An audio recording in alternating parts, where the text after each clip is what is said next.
Olá, meus irmãos, eu quero ler com vocês no livro de Jó, capítulo 10, verso 4. Tens tu olhos de carne? Acaso vês como vê o homem? Amém. Estas perguntas são, na realidade, declarações. Ele está dizendo que Deus não tem olhos de carne e Deus não vê como vê o homem. Eu creio que em um dos vídeos sobre cosmovisão que eu gravei, está aí na minha playlist, eu tratei essa questão da visão nossa. Eu não me lembro os detalhes do que eu falei, nem quero aqui repetir, mas simplesmente o ponto teórico de onde eu parto é o mesmo. É que a nossa visão, ela é sempre uma visão imediata. Nós vemos através de lentes, e essas lentes envolvem diversos aspectos. Envolvem a nossa personalidade, envolve a nossa situação circunstancial, envolve o nosso gosto, envolve a nossa boa vontade, má vontade para com o assunto, envolve as nossas predisposições, envolve as nossas preferências, as nossas rejeições. Ou seja, o nosso olhar é bastante subjetivo, ainda que busquemos a objetividade. Em história, por exemplo, se discute se a aproximação de um objeto, o fato de nós estarmos próximos de um acontecimento sobre o qual vamos tratar, isso traz benefícios ou malefícios. Qual seria o ideal? Esta proximidade ou o distanciamento?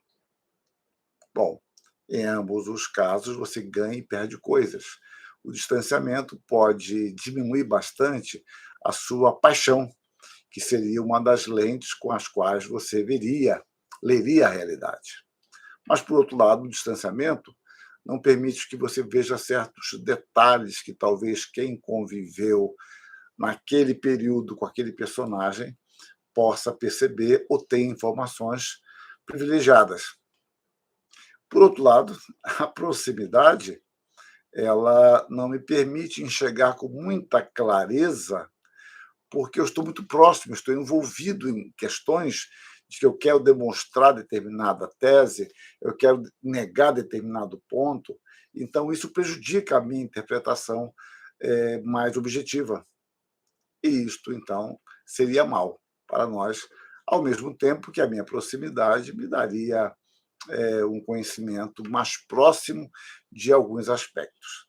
Então, ganha-se perde o que se tem como algo, não digo consensual, mas algo que é considerado com bastante objetividade, com bastante aceitação, fica melhor dizer assim, é de que nós devemos ter métodos que nos poupe ou pelo menos diminua as interferências de nossa interpretação.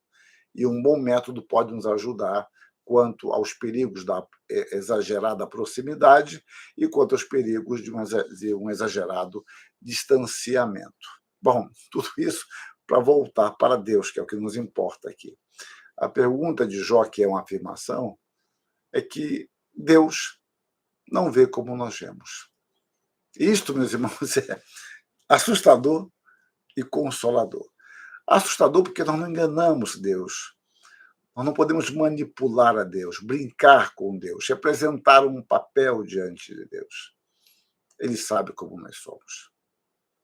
Isso também traz um grande consolo para nós, porque se Deus sabe como somos, ele sabe que, por vezes, daquilo que nos acusa não é verdade.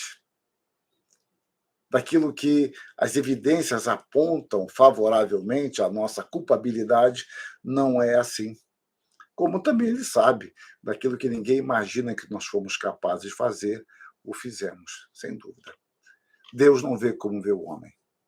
Somente Deus tem o conhecimento, uma visão, né, entre aspas, uma visão imediata.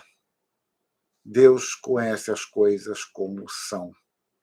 E as coisas são como são, porque Deus as sustenta e as preserva. E Deus não é indiferente. Deus não é alheio às coisas, à realidade que ele mesmo cria e sustenta e dirige. Então Deus não vê como vê o homem. Deus sabe o que as coisas são. Deus conhece o futuro, porque o futuro está nas mãos de Deus. Deus dirige todos os fenômenos. Deus sustenta toda a realidade a despeito da maldade humana, porque Deus, muitas e muitas vezes, se vale dos atos maus dos homens para conduzir o seu propósito santo. Vejam no caso de José, vejam Jesus Cristo, muito claro, também isto. Em José nós vemos que vós intentaste o mal, mas Deus transformou o bem. Em Jesus Cristo nós vemos um discurso em Atos mostrando que aqueles homens, eles mataram Jesus Cristo porque eles quiseram, mas o fizeram conforme a vontade de Deus, porque de fato nada escapa à vontade de Deus. Então, voltando ao ponto de que Deus não vê como nós vemos, significa que nós temos um sumo pastor, aquele que cuida de nós, que não é tomado de supetão, não é surpreendido por um fato novo, por um fenômeno que ele não imaginava que poderia acontecer, então as suas promessas irão cair por terra, porque dependia de certas circunstâncias que ele não imaginou que aconteceriam, que quebraram o seu propósito totalmente, anularam a sua aliança. Não, Deus não vê como vê o homem. E esse é o nosso Deus.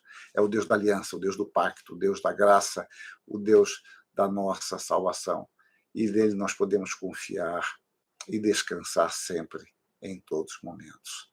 Que Deus fortaleça a nossa fé e que lancemos sobre ele todas as nossas preocupações, angústias e ansiedades. Amém.